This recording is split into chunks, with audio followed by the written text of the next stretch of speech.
Hi, I'm Chris Vavra. I'm the Web Content Manager for CFE Media and Technology, and I'm here live at Weftec at McCormick Place in Chicago. And I'm here today with Dr. Laura Haupert from OMI Industries and EcoSorb. Welcome. Thank you. So, how's the show going for you guys? It's been great. There's a lot of people here from a lot of different industries. It's really nice to see that they're out and about again and here. Good to see old customers, new customers. Yeah, I know 2 years ago when it was here, we were still in the depths of COVID, and it was a show, but it wasn't as good as it could have been. It wasn't as good as it had been, for sure. So it is nice to see this show coming back to life again. What have your customers been telling you? Like, what are they worried about? What are they interested in? What brings them here? So for our customers, one, they want a solution for odors. That's what we do. We're all about odors. Yeah. They want something that's safe to use, that's clean, that's friendly for the environment. Yeah. And they want something that will make their neighbors happy or their employees happy, both. So they're really looking for solutions for their problem. Yeah. And sustainability, that's the big watchword today in manufacturing. Regardless of what industry it is, EcoSorb, I know, is much more involved in that than perhaps other companies do. So what have you learned in the last couple of years as regards to sustainability, particularly in the wake of COVID? Well, for us, we've always been aware of sustainability. Our solutions are all about using natural plant oils, essential oils, and they grow everywhere. We make sure they're grown responsibly, and that's what we're using. So for us, like, COVID didn't hit us like it hit a lot of people with supply chain issues. Yeah. We did a great job because we're using something green and natural.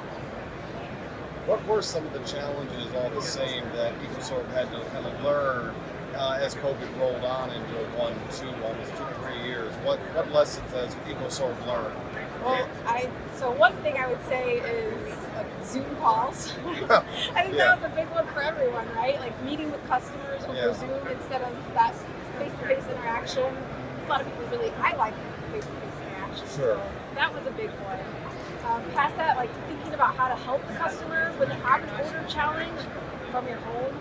That also, it's kind of the same, but it was very difficult to be able to do that.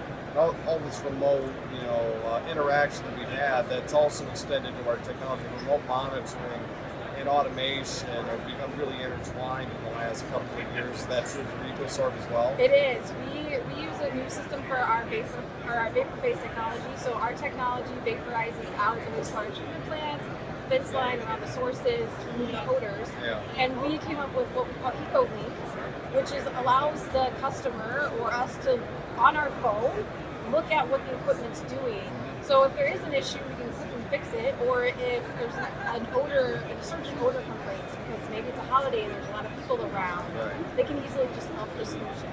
Right. And, in addition to the wastewater industries, which is what a large part of Weftec is about, what other industries have been coming to you for help? Industries that might not necessarily come to mind to the average engineer or consumer. So we're in every industrial industry you can think of.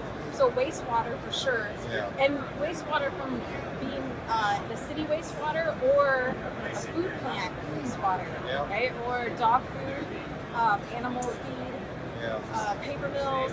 Asphalt's a huge one that we do. Most people don't realize how much asphalt stinks. You might think, the road's been paved and it smells a day or two. Yeah. But if you live next to an asphalt plant, it smells all the time. So.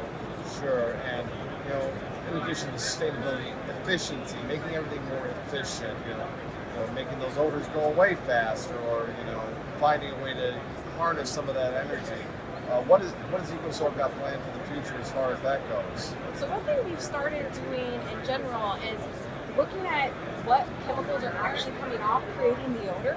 So we'll take gas samples and send them back to our lab in Rising Sun, Indiana, where we use a GCMS, which is an instrument that scientists use to look at literally every substance that's in your odor. And then we can tailor a solution to go exactly after those. So we are more efficient because we're not trying to treat everything, we're treating what's there. Right. So, to those who couldn't make it to Weftec today, what should they be working on, or what should they be emphasizing in their facility? Odor is such an important issue in the world, and with more people being at home and being around, they want it fixed. So it's really important that anybody that isn't here and is at their industry, let's say a wastewater treatment plant, they're finding those sources and trying to find a solution to fix it. And it would be great if they came to New Orleans next year and we had a conversation about how we can help them too. It's in New Orleans. Weftec. Oh, well, Weftec 2024. That's right. Well, that'll be great. Mardi Gras and learn about odor solutions. Exactly. Sounds like a winning combination. Well, thank you very much, Laura. I really appreciate you taking the time today. And if you enjoyed today's video interview, you can go to www.controleng.com. We have more video interviews and articles from trade show events and one-on-one executive interviews. And you can also find our executive interviews and trade show interviews on YouTube at Control Eng TV. And I'm Chris Vavra, Web Content Manager, CFE Media and Technology. Thank you.